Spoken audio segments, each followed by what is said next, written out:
Chapter 8. The third and last interview with Smerdyakov. When he was halfway there, the keen dry wind that had been blowing early that morning rose again, and a fine dry snow began falling thickly. It did not lie on the ground, but was swirled about by the wind, and soon there was a regular snowstorm. There were scarcely any lampposts in the part of town where Smerdyakov lived. Ivan strode alone in the darkness, unconscious of the storm, instinctively picking out his way. His head ached, and there was a painful throbbing in his temples. He felt that his hands were twitching convulsively. Not far from Marya Kondratyevna's cottage, Ivan suddenly came upon a solitary, drunken little peasant. He was wearing a coarse and patched coat, and was walking in zigzags, grumbling and swearing to himself. Then suddenly he would begin singing in a husky, drunken voice. "Ah, Vanka's gone to Petersburg. I won't wait till he comes back." But he broke off every time at the second line, and began swearing again. Then he would begin the same song again. Ivan felt an intense hatred for him before he had thought about him at all. Suddenly he realized his presence, and felt an irresistible impulse to knock him down. At that moment they met, and the peasant, with a violent lurch, fell full tilt against Ivan, who pushed him back furiously. The peasant went flying backwards and fell like a log on the frozen ground. He uttered one plaintive, "Oh! Oh!" and then was silent. Ivan stepped up to him. He was lying on his back without movement or consciousness. He will be frozen, thought Ivan, and went on his way to Smerdyakov's. In the passage, Marya Kondratyevna, who ran out to open the door with a candle in her hand, whispered that Smerdyakov was very ill. "It's not that he's laid up, but he seems not himself, and he even told us to take the tea away. He wouldn't have any." "Why, does he make a row?" asked Ivan coarsely. "Oh, dear, no, quite the contrary. He's very quiet. Only, please, don't talk to him too long," Marya Kondratyevna begged him. Ivan opened the door and stepped into the room. It was overheated, as before, but there were changes in the room. One of the benches at the side had been removed, and in its place had been put a large old mahogany leather sofa, on which a bed had been made up, with fairly clean white pillows. Smerdyakov was sitting on the sofa, wearing the same dressing-gown. The table had been brought out in front of the sofa, so that there was hardly room to move. On the table lay a thick book in yellow cover, but Smerdyakov was not reading it. He seemed to be sitting doing nothing. He met Ivan with a slow, silent gaze, and was apparently not at all surprised at his coming. There was a great change in his face. He was much thinner and sallower. His eyes were sunken, and there were blue marks under them. "Ah, you really are ill." Ivan stopped short. "I won't keep you long. I won't even take off my coat. Where can one sit down?" He went to the other end of the table, moved up a chair, and sat down on it. "Why do you look at me without speaking? We only come with one question, and I swear I won't go without an answer. Has the young lady, Katerina Ivanovna, been with you?" Smerdyakov still remained silent, looking quietly at Ivan as before. Suddenly, with a motion of his hand, he turned his face away. "What's the matter with you?" cried Ivan. "Nothing." "What do you mean by nothing?" "Yes, she has. It's no matter to you. Let me alone." "No, I won't let you alone. Tell me, when was she here?" "Why, I'd quite forgotten about her," said Smerdyakov with a scornful smile, and turning his face to Ivan again, he stared at him with a look of frenzied hatred, the same look that he had fixed on him at their last interview a month before. "You seem very ill yourself. Your face is sunken. You don't look like yourself," he said to Ivan. "Never mind my health. Tell me what I ask you." "But why are your eyes so yellow? The whites are quite yellow. Are you so worried?" He smiled contemptuously and suddenly laughed outright. "Listen, I've told you I won't go away without an answer," Ivan cried, intensely irritated. "Why do you keep pestering me? Why do you torment me?" said Smerdyakov with a look of suffering. "Damn it, I've nothing to do with you. Just answer my question, and I'll go away." "I've no answer to give you," said Smerdyakov, looking down again. "You may be sure I'll make you answer." Why are you so uneasy? Smerdyakov stared at him, not simply with contempt, but almost with repulsion. Is this because the trial begins tomorrow? Nothing will happen to you. Can't you believe that at last? Go home, go to bed and sleep in peace. Don't be afraid of anything. I don't understand you. What have I to be afraid of tomorrow? Ivan articulated in astonishment, and suddenly a chill breath of fear did, in fact, pass over his soul. Smerdyakov measured him with his eyes. You don't understand, he drawled reproachfully. It's a strange thing a sensible man should care to play such a farce. Ivan looked at him, speechless. The startling, incredibly supercilious tone of this man, who had once been his valet, was extraordinary in itself. He had not taken such a tone even at their last interview. I tell you, you've nothing to be afraid of. I won't say anything about you. There's no proof against you. I say, how your hands are trembling. Why are your fingers moving like that? Go home. You did not murder him. Ivan started. He remembered Alyosha. I know it was not I, he faltered. Do you? Smerdyakov caught him up again. Ivan jumped up and seized him by the shoulder. Tell me everything, you viper! Tell me everything! Smerdyakov was not in the least scared. He only riveted his eyes on Ivan with insane hatred. Well, it was you who murdered him, if that's it, he whispered furiously. Ivan sank back on his chair as though pondering something. He laughed malignantly. You mean my going away? What you talked about last time?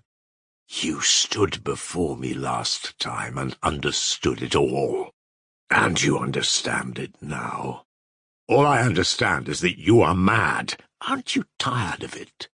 Here we are, face to face. What's the use of going on keeping up a farce to each other? Are you still trying to throw it all on me, to my face? You murdered him.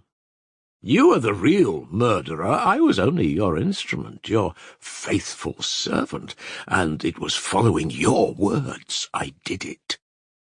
Did it? Why did you murder him? Ivan turned cold. Something seemed to give way in his brain, and he shuddered all over with a cold shiver.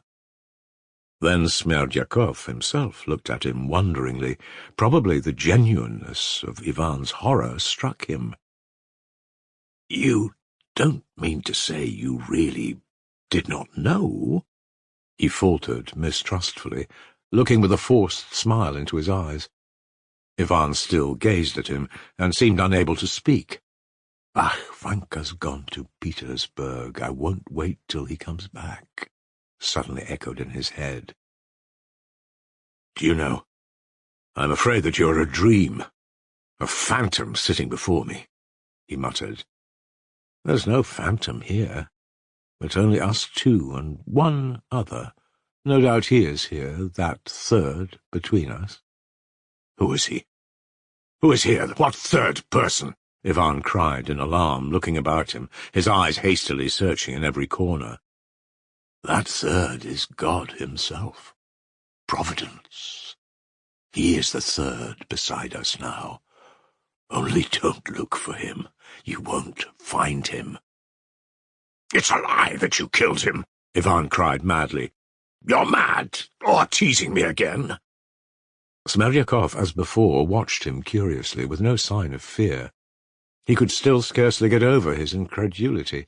He still fancied that Ivan knew everything and was trying to throw it all on him to his face. Wait a minute, he said at last in a weak voice, and suddenly bringing up his left leg from under the table, he began turning up his trouser leg. He was wearing long white stockings and slippers. Slowly he took off his garter and fumbled to the bottom of his stocking. Ivan gazed at him and suddenly shuddered in a paroxysm of terror. He's mad, he cried, and rapidly jumping up he drew back, so that he knocked his back against the wall and stood up against it, stiff and straight. He looked with insane terror at Smerdyakov, who, entirely unaffected by his terror, continued fumbling in his stocking, as though he were making an effort to get hold of something with his fingers and pull it out. At last he got hold of it and began pulling it out. Ivan saw that it was a piece of paper, or perhaps a roll of papers.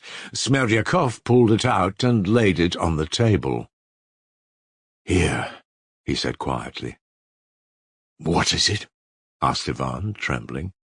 "Kindly look at it," Smerdyakov answered, still in the same low tone. Ivan stepped up to the table, took up the roll of paper and began unfolding it, but suddenly drew back his fingers as though from contact with a loathsome reptile. "Your hands keep twitching," observed Smerdyakov, and he deliberately unfolded the bundle himself. Under the wrapper were 3 packets of 100-ruble notes. "They're all here. All the 3,000 rubles. You need not count them." "Take them," Smerdyakov suggested to Ivan, nodding at the notes. Ivan sank back in his chair. He was as white as a handkerchief. "You frighten me with your stocking," he said with a strange grin. "Can you really not have known till now?" Smerdyakov asked once more. "No, I did not know. I kept thinking of Dmitri. Brother. He suddenly clutched his head in both hands. "Listen, did you kill him alone? With my brother's help or without?" "It was only with you. With your help I killed him. And Dmitri Fyodorovitch is quite innocent." All right. Talk about me later. Why do I keep on trembling? I can't speak properly." "You were bold enough then. You said everything was lawful, and how frightened you are now," Smerdyakov muttered in surprise. "Won't you have some lemonade? I'll ask for some at once. It's very refreshing. Only I must hide this first." And again he motioned at the notes. He was just going to get up and call at the door to Marya Kondratyevna to make some lemonade and bring it them, but looking for something to cover up the notes that she might not see them, he first took out his handkerchief and, as it turned out to be very dirty, took up the big yellow book that Ivan had noticed at first lying on the table and put it over the notes. The book was The Sayings of the Holy Father Isaac the Syrian. Ivan read it mechanically. "I won't have any lemonade," he said. "Talk of me later. Sit down and tell me how you did it. Tell me all about it. You'd better take off your greatcoat, or you'll be too hot." Ivan, as though he'd only just thought of it, took off his coat, and without getting up from his chair, threw it on the bench. "Speak, please. Speak." He seemed calmer. He waited, feeling sure that Smerdyakov would tell him all about it. "How it was done," sighed Smerdyakov. "It was done in a most natural way, following your very words." "Of my words later," Ivan broke in again, apparently with complete self-possession, firmly uttering his words and not shouting as before. "Only tell me in detail how you did it. Everything, as it happened. Don't forget anything. The details, above everything. The details, I beg you." "You'd gone away. Then I fell into the cellar. In a fit or in a sham one?" "A sham one, naturally. I shammed it all. I went quietly down the steps to the very bottom and lay down quietly, and as I lay down I gave a scream and struggled till they carried me out." "Say, and were you shamming all along afterwards and in the hospital?" "No, not at all. Next day in the morning, before they took me to the hospital, I had a real attack, and a more violent one than I've had for years. For 2 days I was quite unconscious." All right, go on." "They laid me on the bed. I knew I'd be the other side of the partition, for whenever I was ill, Marfa Ignatyevna used to put me there, near them. She's always been very kind to me, from my birth up. At night I moaned, but quietly. I kept expecting Dmitri Fyodorovitch to come." "Expecting him? To come to you?" "Not to me. I expected him to come into the house, for I'd no doubt that he'd come that night, for being without me and getting no news, he'd be sure to come and climb over the fence as he used to, and do something. And if he hadn't come, then nothing would have happened. I should never have brought myself to it without him. All right. Speak more intelligibly. Don't hurry. Above all, don't leave anything out. I expected him to kill Fyodor Pavlovitch. I thought that was certain, for I had prepared him for it. During the last few days, he knew about the knocks. That was the chief thing. With his suspiciousness and the fury which had been growing in him all those days, he was bound to get into the house by means of those taps. That was inevitable, so I was expecting him. Stay, Ivan interrupted. If he had killed him, he would have taken the money and carried it away. You must have considered that. What would you have got by it afterwards? I don't see. But he would never have found the money. That was only what I told him, that the money was under the mattress. But that wasn't true. It had been lying in a box, and afterwards I suggested to Fyodor Pavlovitch, as I was the only person he trusted, to hide the envelope with the notes in the corner behind the icons, for no one would have guessed that place, especially if they came in a hurry. So that's where the envelope lay, in the corner behind the icons. It would have been absurd to keep it under the mattress. The box, anyway, could be locked. But all believe it was under the mattress. A stupid thing to believe. So, if Dmitri Fyodorovitch had committed the murder, finding nothing, he would either have run away in a hurry, afraid of every sound, as always happens with murderers, or he would have been arrested.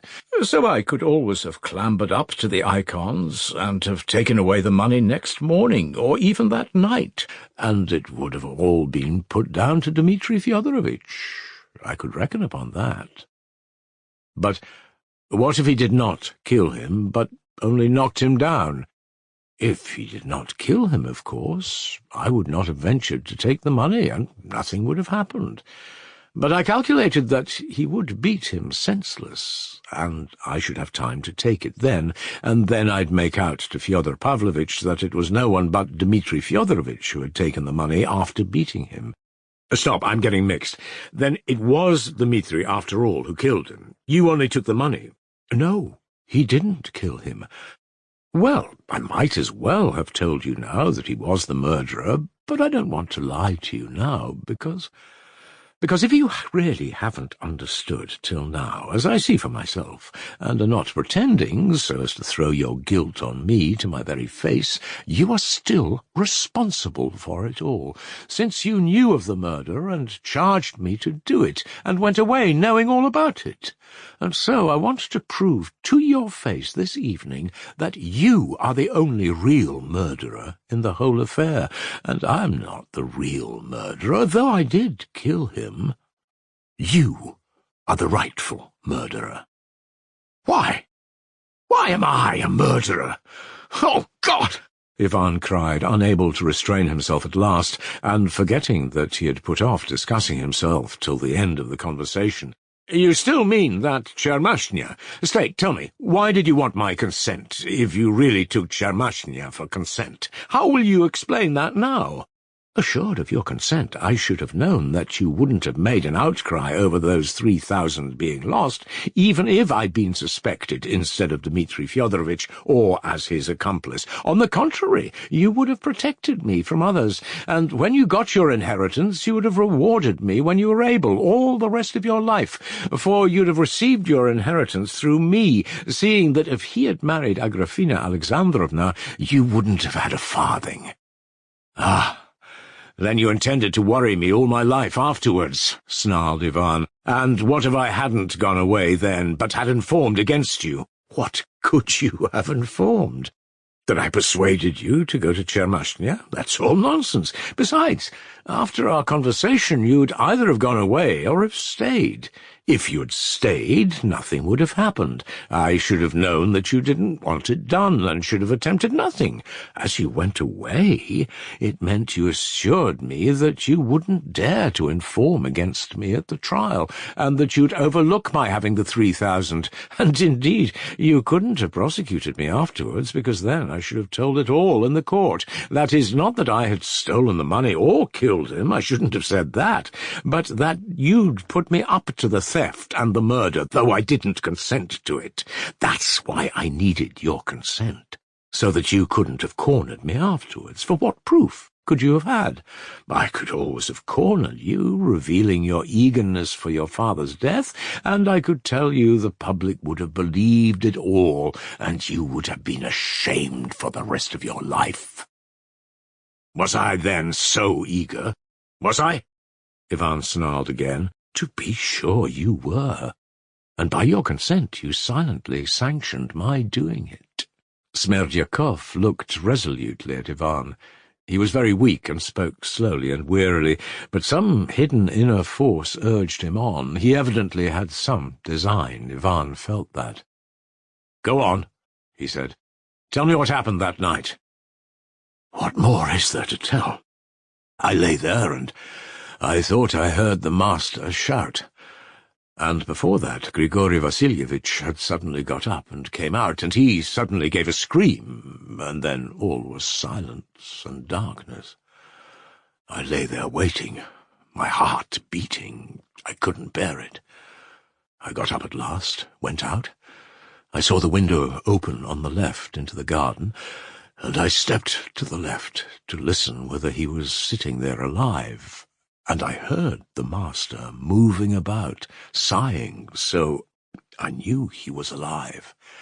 I thought. I went to the window and shouted to the master, 'It's I!' And he shouted to me, 'He's run away!' He meant Dmitri Fyodorovitch had been. 'He's killed Grigory!' 'Where?' I whispered. 'There, in the corner.' He pointed. He was whispering too. 'Wait a bit,' I said. I went to the corner of the garden to look, and there I came upon Grigory Vasilievich lying by the wall, covered with blood, senseless.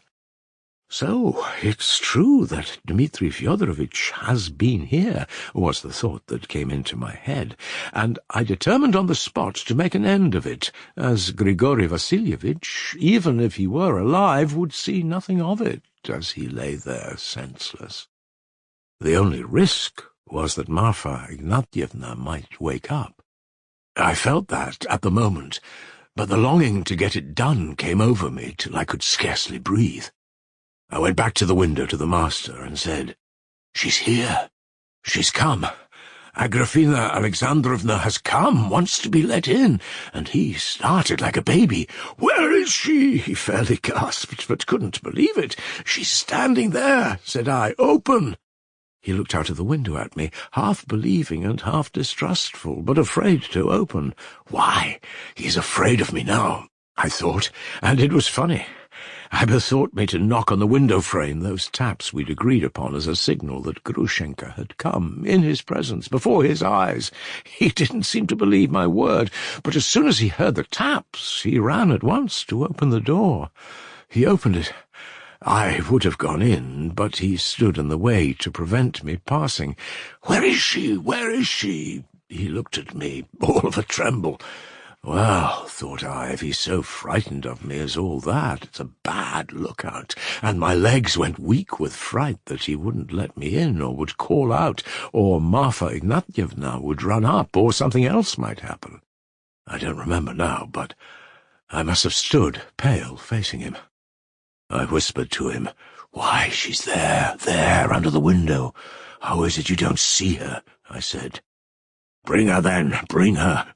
She's afraid," said I. "She was frightened at the noise. She's hidden in the bushes. Go and call to her yourself from the study." He ran to the window, put the candle in the window. "Grushenka!" he cried. "Grushenka, are you here?"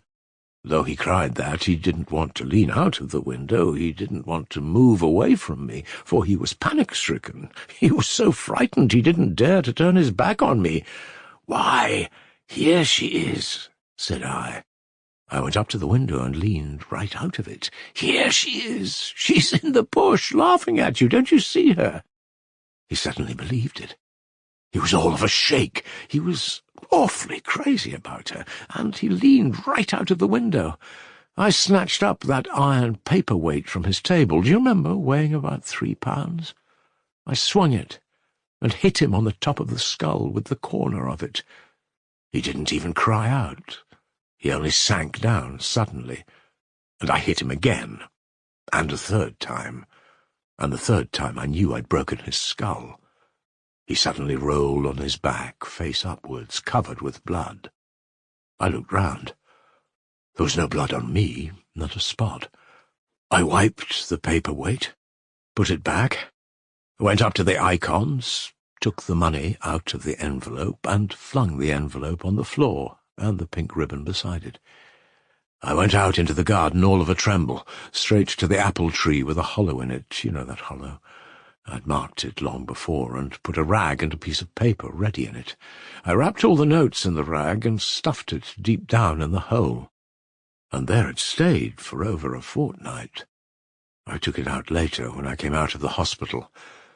I went back to my bed, lay down, and thought, if Grigory Vasilievich has been killed outright, it may be a bad job for me.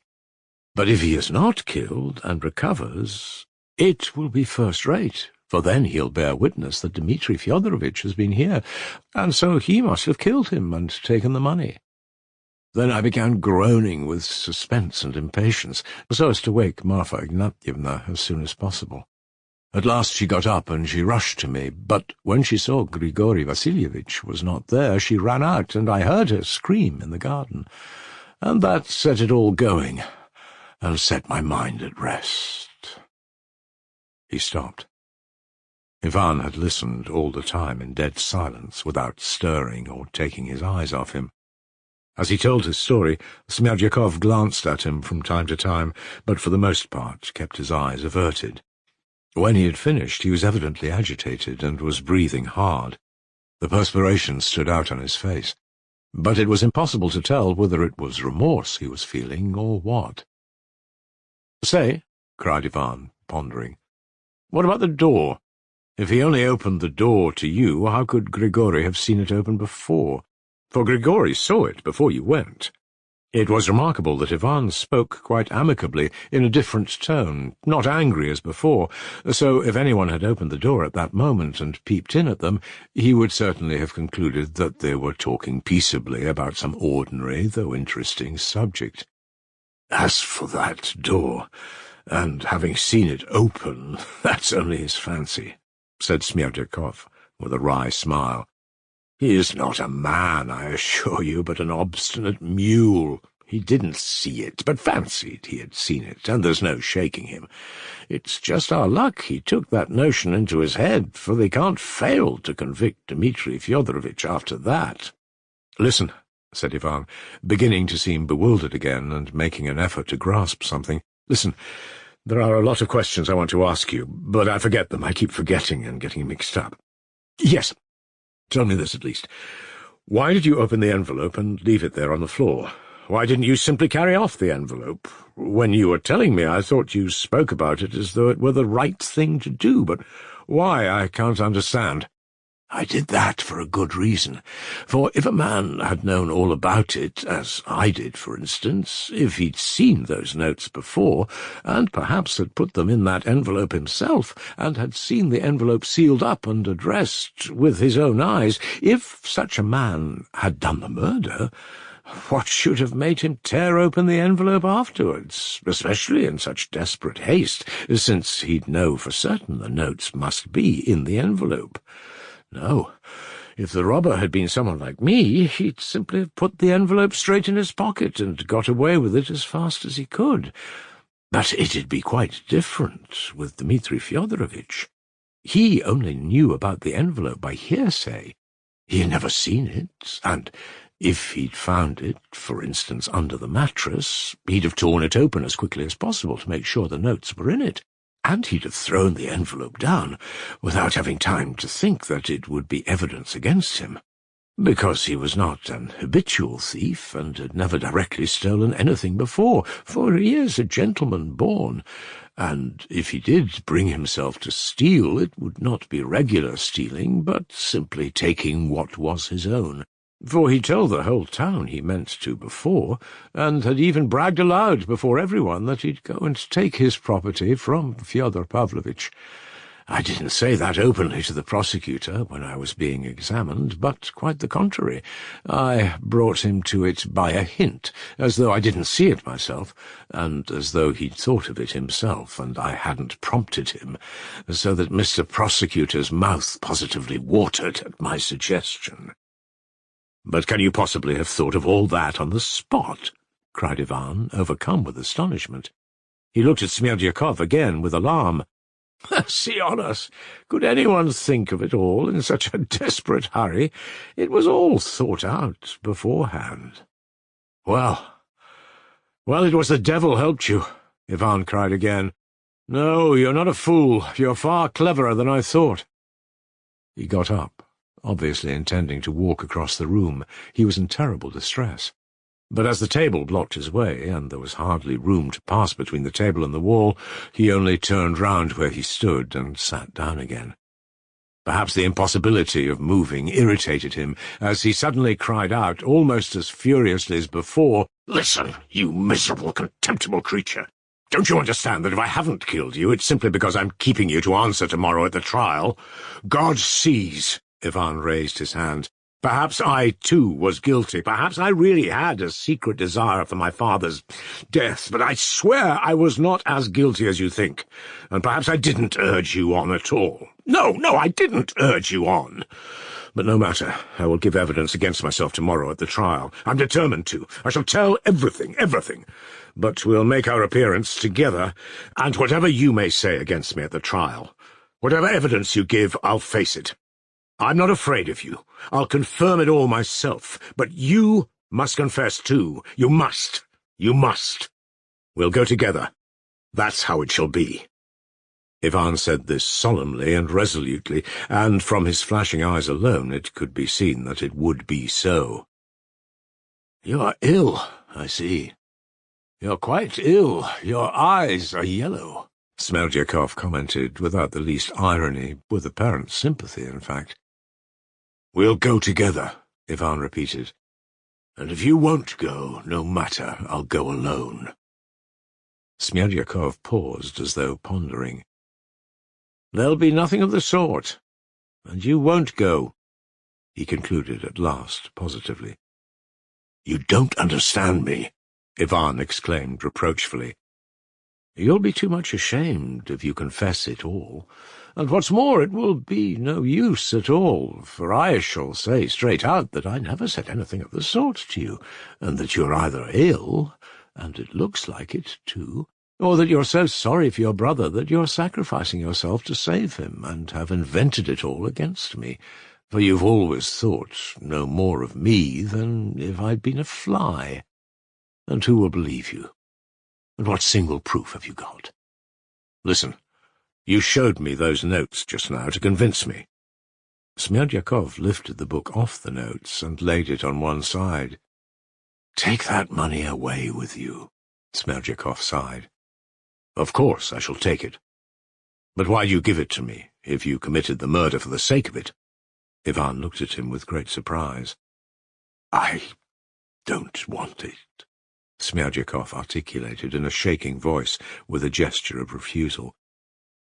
"I did have an idea of beginning a new life with that money in Moscow, or, better still, abroad.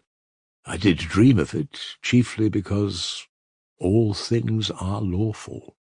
That was quite right what you taught me, for you talked a lot to me about that. For if there's no everlasting God, there's no such thing as virtue, and there's no need of it. You were right there. So that's how I looked at it." "Did you come to that of yourself?" asked Ivan, with a wry smile. "With your guidance." "And now, I suppose, you believe in God, since you're giving back the money."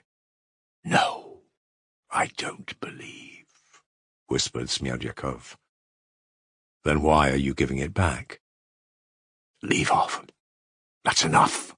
Smerdyakov waved his hand again. "You used to say yourself that everything was lawful. So now why are you so upset, too? You even want to go and give evidence against yourself. Only there'll be nothing of the sort. You won't go to give evidence. Smerdyakov decided with conviction. "You'll see," said Ivan. "It isn't possible. You're very clever. You're fond of money, I know that. You like to be respected, too, for you're very proud. You're far too fond of female charms, too, and you mind most of all about living in undisturbed comfort without having to depend on anyone. That's what you care most about. You won't want to spoil your life forever by taking such a disgrace on yourself. You're like Fyodor Pavlovitch. You're more like him than any of his children. You've the same soul as he had." "You're not a fool," said Ivan, seeming struck. The blood rushed to his face. "You're serious now," he observed, looking suddenly at Smerdyakov with a different expression. "It was your pride made you think I was a fool. Take the money." Ivan took the 3 rolls of notes and put them in his pocket without wrapping them in anything. "I shall show them at the court tomorrow," he said.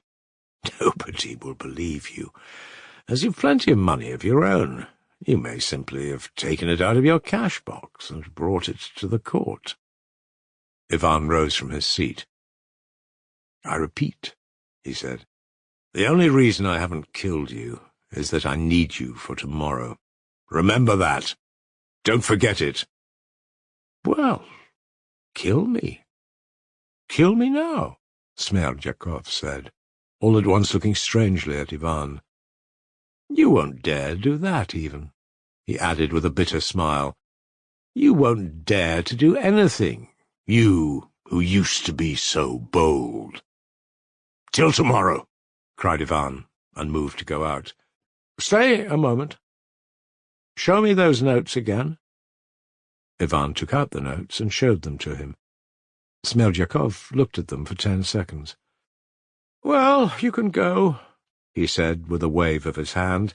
"Ivan Fyodorovitch," he called after him again. "What do you want?" Ivan turned without stopping. "Goodbye." "Till tomorrow," Ivan cried again, and he walked out of the cottage. The snowstorm was still raging. He walked the first few steps boldly, but suddenly began staggering. "It's something physical," he thought with a grin. Something like joy was springing up in his heart. He was conscious of unbounded resolution. He would make an end of the wavering that had so tortured him of late. His determination was taken, and now it will not be changed, he thought with relief. At that moment he stumbled against something and almost fell down.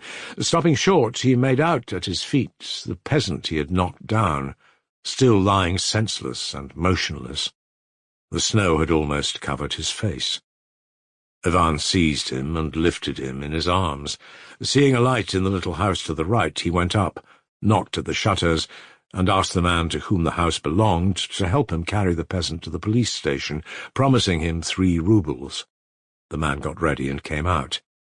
I won't describe in detail how Ivan succeeded in his object, bringing the peasant to the police station and arranging for a doctor to see him at once, providing with a liberal hand for the expenses.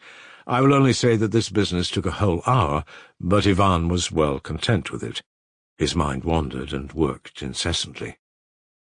If I had not taken my decision so firmly for tomorrow, he reflected with satisfaction, I should not have stayed a whole hour to look after the peasant, but should have passed by without caring about his being frozen. I'm quite capable of watching myself, by the way, he thought at the same instant, with still greater satisfaction, although they have decided that I'm going out of my mind. Just as he reached his own house, he stopped short, asking himself suddenly, hadn't he better go at once to the prosecutor and tell him everything? He decided the question by turning back to the house. Everything together tomorrow, he whispered to himself, and, strange to say, almost all his gladness and self-satisfaction passed in one instant. As he entered his own room, he felt something like a touch of ice on his heart, like a recollection, or more exactly a reminder, of something agonizing and revolting that was in that room now, at that moment, and had been there before. He sank wearily on his sofa. The old woman brought him a samovar. He made tea, but did not touch it. He sat on the sofa and felt giddy. He felt that he was ill and helpless. He was beginning to drop asleep, but got up uneasily and walked across the room to shake off his drowsiness. At moments he fancied he was delirious, but it was not illness that he thought of most. Sitting down again, he began looking round, as though searching for something. This happened several times. At last his eyes were fastened intently on one point. Ivan smiled, but an angry flush suffused his face. He sat a long time in his place, his head propped on both arms, though he looked sideways at the same point, at the sofa that stood against the opposite wall. There was evidently something, some object that irritated him there, worried him, and tormented him.